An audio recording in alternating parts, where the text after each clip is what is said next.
So there's something that Raila Odinga is trying to say, but I don't know whether it is out of ignorance that Kenyans are just choosing to misunderstand him.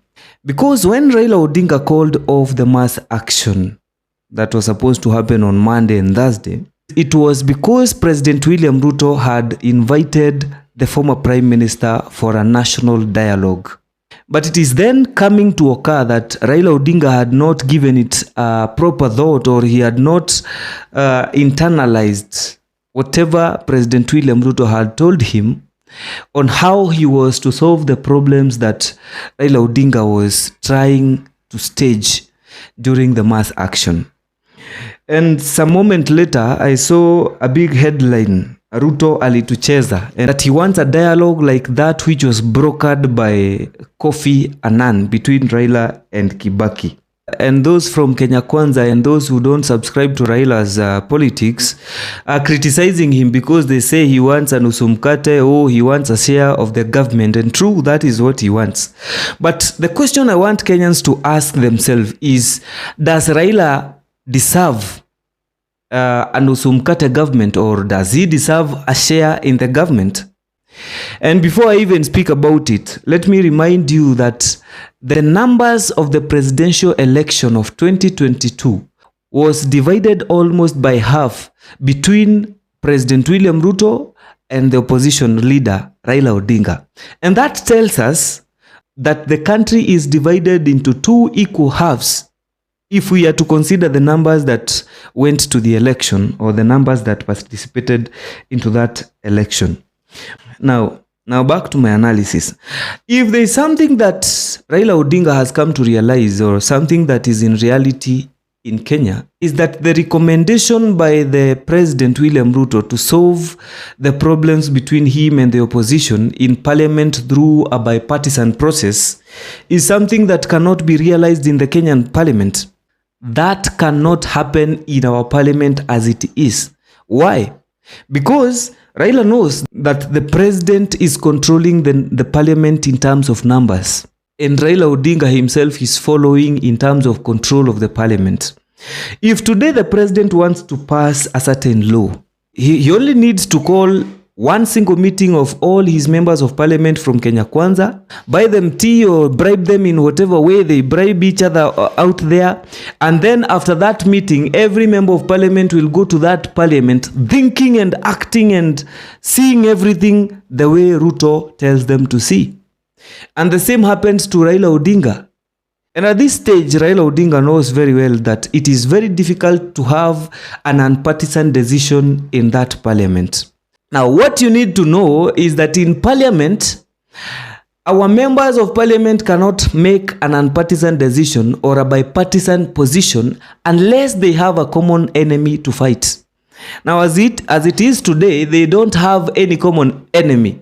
Now, this is different from the time of Uhuru. You see, the time during the handshake times, Raila would gather his ODM members, and Uhuru would gather his Jubilee members, and all of them could form a Kieleweke party that was fighting against a Tangatanga party. So even though during the election they were in the opposing sides, this time they would work together because they had a common enemy called William Ruto. Today they don't have a common enemy. They don't have a reason to come together to speak. The only thing that is bringing them together today is the greed for power by their bosses. Now you see, the fact that Raila Odinga accepted the call by the president to have a dialogue means that Raila Odinga knows that whatever complaints he is staging during the mass action and during his maandamano do not hold any water. And they are not making sense, not to the Kenyans and not to himself. There is no argument, and we can agree that Raila Odinga knows very well that at this point he cannot become the president of the Republic of Kenya. There is no legal basis to support his presidency as at now before 2027. He understands that, and he knows his demand for the president to vacate his office for him to get into State House. That's a call that can never be answered even by a madman. So what does he want? The war between Ruto and Raila is everything to do with who controls the presidency. or in other words, who controls the government. So what Raila wants is the share of the government. And the reason is simple. This guy used billions and billions of money to campaign. There is his own money, and there is money that he was sponsored with by his political friends.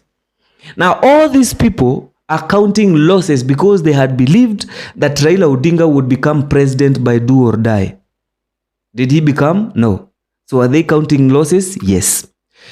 The President William Ruto also campaigned for 5 good years. Every Kenyan is a witness for that. He used money and he knew that he was going to win. Now, the money he used was not only from his pocket, but he also had sponsors. He had people who were backing him. Is that a fact? Yes, it's a fact. So why do they want to control the government? It is because they want this money back. They want to honor the promises that they gave their financiers. They want to honor the promises that they gave to their sponsors. That's what Raila wants, and that's what William Ruto is doing. I'm sure you remember that time when the Deputy President, Rigathi Gachagua, said that the government is a company. The people who will eat first are those who have shares in that company. Now, it is very difficult for the president to allow Raila Odinga to come in the form that Raila Odinga wants to come, because Raila wants a share from the government. Now, the president and his cows in parliament understands well that if they allow Raila Odinga to join the government, they will have to share whatever is on the table. And so it may take forever, or it may take longer time for them to get back the money that they invested during the campaign, the money that they used to buy you and me, we the voters. They both know that, their members of parliament know that, and that is why ODM members of parliament who are elected by declared winners by the same IEBC that Raila Odinga says that it rigged the election, can join Raila Odinga knowing that the cause by Raila Odinga has nothing to do with Mwananchi. It has everything to do with selfish interest. That is why the elected leaders from Kenya Kwanza cannot allow President William Ruto to welcome Raila Odinga, whether that is informed by the need for a peaceful Kenya or not, because they know if they welcome these people to the table, to the State House, then they have to share whatever is on the table. They don't want to share. So neither of them, it is not because the government loves the citizens that they are rejecting Raila Odinga's coming into the State House. It is not by the love of Kenyans that Raila Odinga wants half of the government or wants to control the government. No, it's not about you and me. It is about their selfish interest, and it has everything to do with them wanting their money back. So Kenyans, when you see these politicians fighting, just know that they are not fighting to represent you. They are not fighting for your interests. They are not fighting because they love you. They are fighting to have their money back. Money that they invested in the government. Money that they invested during the campaign. Money that they used to buy you and me. Let me end by saying this. They love it when me and you are fighting because of them. They love it when you are poor, you don't have anything, so that you can worship them. That is actually why they want to get to power. Last reminder, Raila is a rich guy, Ruto is a rich guy. They are not looking for salaries. They are looking for control. They want people to worship them. So they like it when you are poor. They like it when you're fighting, because then you can listen to them. Subscribe and let's meet in the next video.